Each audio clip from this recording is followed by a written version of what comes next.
I mean, to compare, it's really not possible. Turkey in 2002 was totally from the inflation, from the very, very high inflations of the last 20 something years, since the 70s, starting of the 70s with the oil crisis, I think 74, somewhere around that.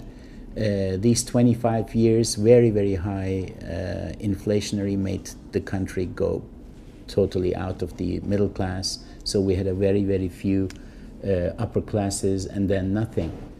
And right now, today, as I just tried to explain, we already have a middle class again. It's back here. So the average Turk has a computer.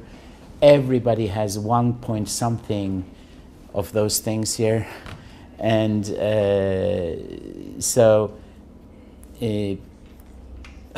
I mean, the question should be maybe how, because to explain what is the difference, everybody sees that you just need to go out. I mean, everybody coming to Turkey, and it doesn't have to be Istanbul anymore. Before it was only Istanbul, the show-off, I mean, the showcase was Istanbul, but right now you can go everywhere. You go to Urfa or whatever, and you will see the difference. Right now, I have friends who are building business hotels, 4 stars, even 5 stars, to a lot of Marash and cities like that. And I mean, if a businessman invests in millions and millions in such hotels, that means he has clientele. So that means business is there. And so it's not only tourism. And I believe the question should be, I'm sorry if I say that like that, but it should be not what is the difference. As I said, it's like black and white. I mean, come on, $600 per capita income to 11,000 something per capita income within the biggest crisis in the world's history after the Second World War. I mean, it is like black and white, and the trend is still going up. The trend is still going up. I mean, we have what, 9% again, and people, of course, start to talk about overheating and stuff like that. But anyway, I'll talk maybe later about that. How it came to that, why it wasn't like that before, is, in my eyes, it's very simple. If I may say so, people outside of the country were influenced by the Turkish media and some Turkish people who have businesses outside, etc., and thought, oh, we have an Islamist, whatever that means, an Islamist government in front of us. Well, we tried to say, and I think now everybody should by now understand, the main issue of this, the main idea of this government was not Islam, it was business. We have a business guy as a prime minister. He is a businessman, he thinks business. The Turks, because of the social structure also of Turkish people who are very, very young, I believe 25.6 or something like that in average age. When you compare it with Germany, I think Germany is 40 something, 44 maybe, 42, I'm not sure, years of average age. Because the Turks are so young, it is, of course, the minus is very clear. We need jobs. Education is the thing. But on the other hand, the plus is this young generation is open to everything. So much hungry to understand, hungry to learn. And it was not very difficult to get a computer to every single school, to every single primary school in this country. We started with nearly 0. We have now 90 something. It's all covered up until the last primary school in the Iraqi border. There is internet with a computer, at least one computer there. Because when we thought, how are we getting, I'm sorry, who are we? I mean, you know, I tried to help the Prime Minister in his task. When we thought how to deal with the problems, it was education. And education, how to get the bigger steps. We needed to do 10 steps when the others are doing one. So the only thing, you can't do libraries or whatever, but you have to go to the net. So that's why we invested a lot in IT. And maybe, you know, maybe not, until 2004 budget. Until the budget of 2004, which was presented in 2003.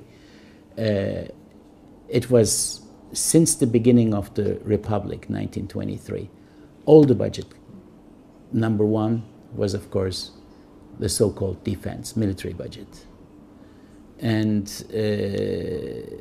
since now it is 8 years, it will be the 9th budget coming up now. Number one will be education. So the budget item, the biggest budget item in this country, because we needed that. And I believe we did good. I believe we tried to ramp up the problems.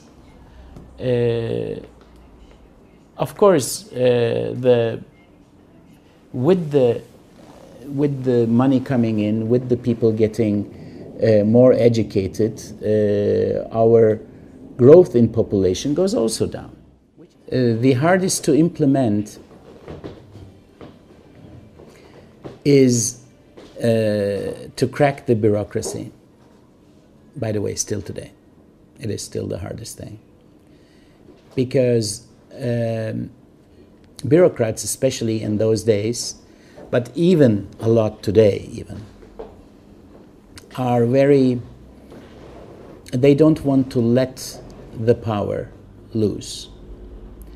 They don't want to privatize. They don't want to, and with privatization I don't mean not only companies, every single thing what they're doing, which we try to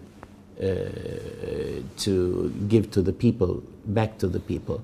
You know, the idea in Turkey was there is a state and you do everything for the state. So we knew that we have to change that. I mean, it's the people, not the state. That was the main task, actually. I mean, that the state should do things for the people. Because until we came to power, I mean, everybody said, okay, you die for it, you do this, you do that, our state gives money. No way. The state doesn't give money, you give the money. I mean, if the state spends so and so much for agricultural products which has no value, it's not the state who's paying that. It's everybody out there who's paying that. This to explain to people was very tough. Nowadays, I think the people outside understood on the street that it is their money we're spending, but still the bureaucracy grabs on everything. Since we had our crisis back in 2001, the financial crisis, and we built up the BDDK, the banking authorities, etc., very tough ones, while the others did that only after the last crisis, after 2008. So because of that, our banks were doing really, really good, as you know, and the financial system is really good. And that's why I personally do not fear, and I give advices to my customers, to the companies I'm working with, all over the world, from the US to Germany to Russia to the Gulf countries. I'm working with a lot of different companies, and I'm telling them, you don't have to be afraid. I mean, I'm still investing my own money to this country, otherwise I would go out to do whatever I want somewhere else.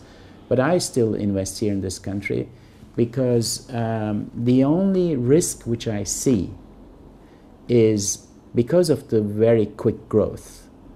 Of course, the industry, the export industry, cannot cope up with that.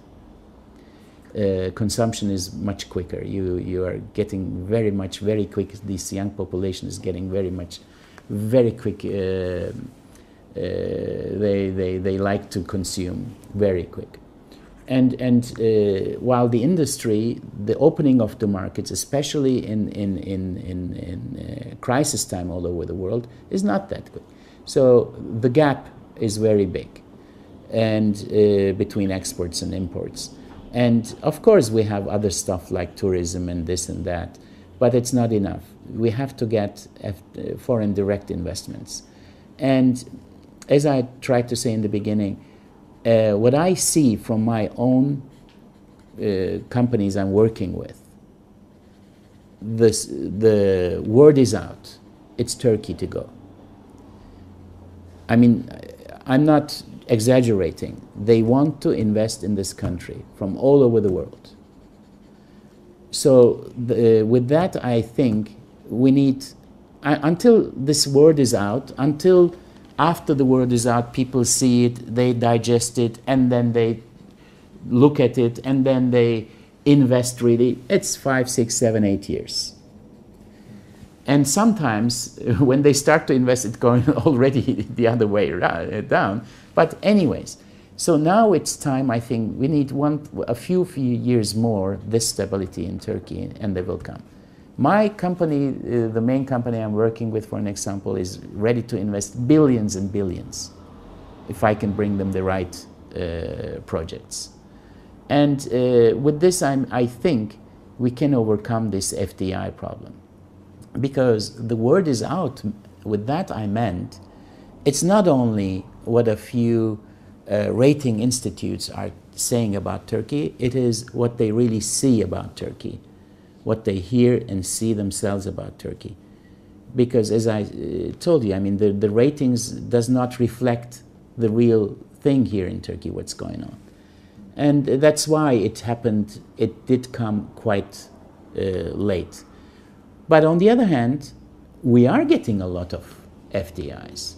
Maybe you remember it was 600 million in the beginning, a year, 695 million or something like that per year coming in 2002. And just before the crisis, it was 20-something billion per year. It's not enough, though. It's not enough. We have to bring in much more.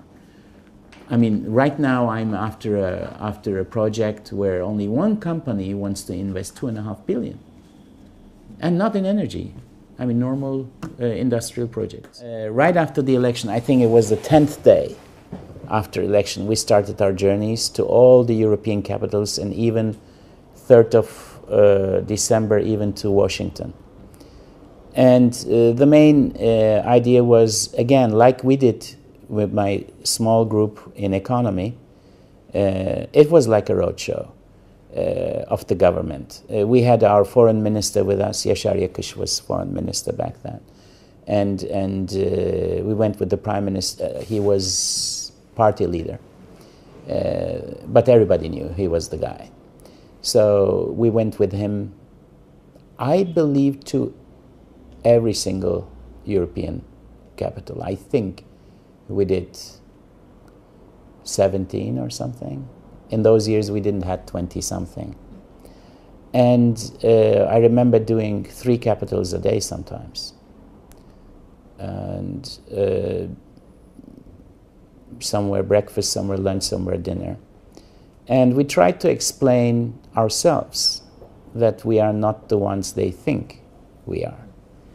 Because please ask your American friends, when AK Party won the election,